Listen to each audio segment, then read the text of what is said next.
this is Ed from Exotic Blanks. Today we're going to do a video on replacing the pen nib.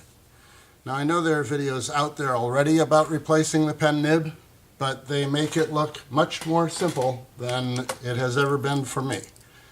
So we're going to do one in the real world and show you what you run into as you're trying to get this out. This particular one is from a Virage fountain pen.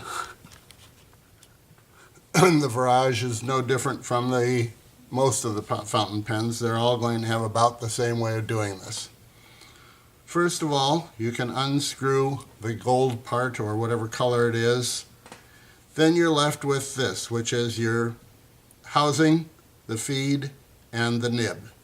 What we're going to do is replace just the nib. There's the nib that's going to go in there. But in all the other videos that you see about this, they grab this and pull it and it comes out. That isn't the way it is in the real world. In the real world, this is in there tight. So in order to get it out, I rock it back and forth. And sometimes I can do this for 5 minutes. Now this one is not prepared. I have not done anything to it, so we'll see how fast I can get it out. There it is. I will tell you that I have stronger than average hands.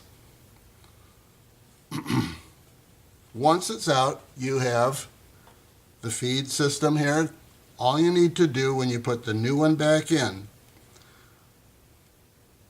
there is, I'm going to try to get this closer, then I lose my light. This black part should just be a little inside each of the two ends. Okay, so you want to get the black part so it's just a little inside the two ends. And then you slide that whole thing back in. Now, a couple of things you should notice about this.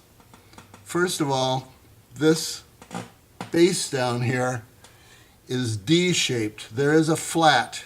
Again, I don't know that you can see it on the video, but there is a flat right there.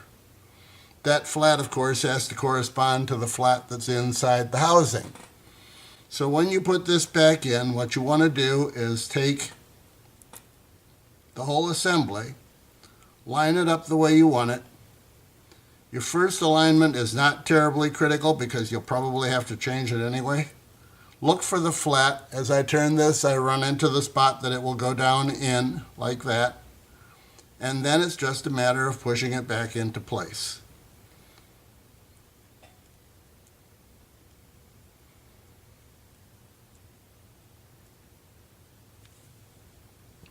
When it's in the right position, you can look at the, in our case, the Heritance logo, and it will be maybe 1/16 of an inch above the black housing. Don't lose the little ring here, the little trim ring. This just gets re-screwed into here, like so, and you have achieved the change in nib. As I say, I did not prepare this, but this one came out easier than some do. When you're trying to get this thing out, if you run into problems, remember that you have that flat in there. So go back and forth this way, and at the same time, don't put pressure on the nib itself if you can avoid it. You're going to try to pull that back and forth, wiggle it back and forth until it comes out of the housing. But you remember you want to get both the nib and the feed, so it's not difficult. It's just a matter of continuing to try until you succeed. That's all there is to it. Good luck. Bye now.